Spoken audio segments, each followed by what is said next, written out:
ഞാനിപ്പോൾ on voice വന്നത് serious ആയിട്ട് ഒരു കാര്യം പറയാൻ വേണ്ടിയിട്ടാണ്.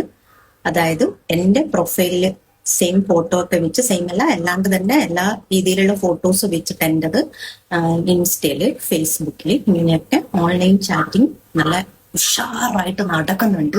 അതായത് എന്ന് വിചാരിച്ചാല് സെക്സ് ആയിട്ട് സംസാരിക്കുക, അത് പറഞ്ഞിട്ട് പൈസ കടം മേടിക്കുക, പല രീതിയിൽ അതായത് എന്റെ ഫോട്ടോസ് എഡിറ്റ് ചെയ്തിട്ടൊക്കെ ഷെയർ ചെയ്ത് ഫുള്ള് വഷളാക്കി വിടുന്നുണ്ട് ആൾക്കാര്. അപ്പൊ എന്ത് ചെയ്യാ, ഇതിലൊന്നും പോയിട്ട് ആരും കുടുങ്ങാതിരിക്കുക. എന്തായാലും ആബിയല്ല, കണ്ണൂരില് ആബിദ ആബിയല്ല. ഓക്കെ, വേറെ പിന്നെ നിങ്ങൾ അതിനൊക്കെ പോയി കുടുങ്ങിയിട്ട് പൈസയൊക്കെ മേടിച്ചെന്നൊക്കെ റിസൾട്ടുകൾ പുറത്തുനിന്ന് കുറെ അറിഞ്ഞിട്ടുണ്ട്. പിന്നെ പൈസ വാങ്ങിക്കഴിഞ്ഞ് കഴിഞ്ഞാല് നേരെ അവരോട് തന്നെ വിളിച്ചു ചോദിക്കണം, എന്നോട് ചോദിക്കരുത്. കാരണം ഞാനല്ല വാങ്ങി. എന്റെ ഈ അക്കൗണ്ടിൽ നിന്ന് ആബി ചോദിച്ചിട്ടുണ്ടെങ്കിൽ ആരോടെങ്കിലും അത്യാവശ്യം കടവും വായ്പൊക്കെ സർവ്വസാധാരണ മോദി എടുത്തൊന്നും കളഞ്ഞിട്ടില്ല അല്ലെ, കടവും വായ്പൊന്നും. അപ്പൊ അതൊക്കെ ചോദിക്കാം. അങ്ങനെ ചോദിച്ചിട്ടുണ്ടെങ്കിൽ അന്തസ്സോടെ ആബി പറയും, ഒരു വിഷമത്തിന് ആബി ഒരു 1000 രൂപ 2000 രൂപ കടം ചോദിച്ചിട്ടുണ്ട്.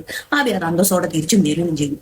ഇന്ന് വരെ എനിക്ക് അങ്ങനെ ചോദിക്കേണ്ടി വന്നിട്ടില്ല. എന്നാലും സാധാരണയാണ്, സർവ്വസാധാരണ. അതൊക്കെ എല്ലാത്ത രീതിയിൽ പറ്റിക്കപ്പെട്ട അവരവരെന്നെ അനുഭവിച്ചുള്ള ഞാനല്ല ആളും.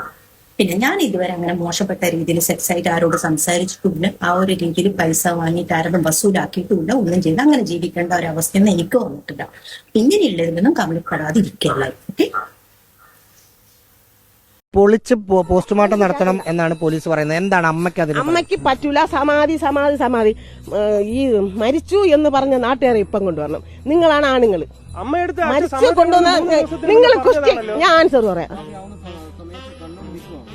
ഞാൻ കണ്ടില്ല, ഇതെല്ലാം കണ്ടില്ലെന്ന് പറയാൻ പറ്റൂല. കാരണം ഈ ദേഹത്തിന് ചെറിയ തുടുപ്പ് നെഞ്ചിലുണ്ടായിരുന്നു. അങ്ങനെ ഞാൻ അങ്ങനെ നിന്ന് അങ്ങനെ കുറച്ച് നേരം സംശയം പറഞ്ഞുകൊണ്ടിരുന്നപ്പം പിന്നെ എല്ലാം ഇങ്ങനെ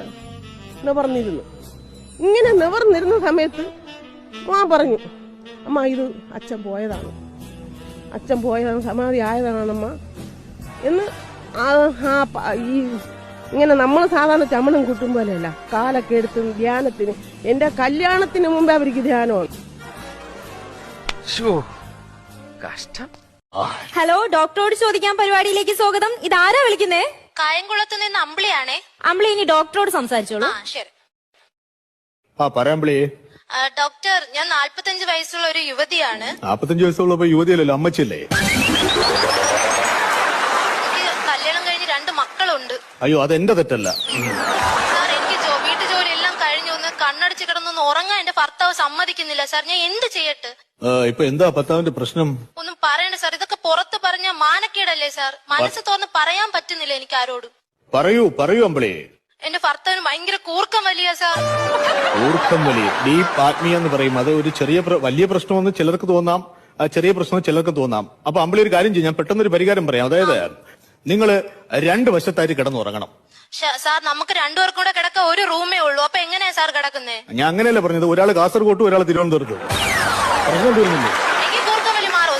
ഊർക്കം വലി മാറും എന്ന് തോന്നുന്നു. നിങ്ങൾ കിടന്നു നോക്കൂ കേട്ടോ, എന്നിട്ട് എന്നെ വിളിക്കൂ. നമുക്ക് നെക്സ്റ്റ് കോൾ വന്നിട്ടുണ്ട്.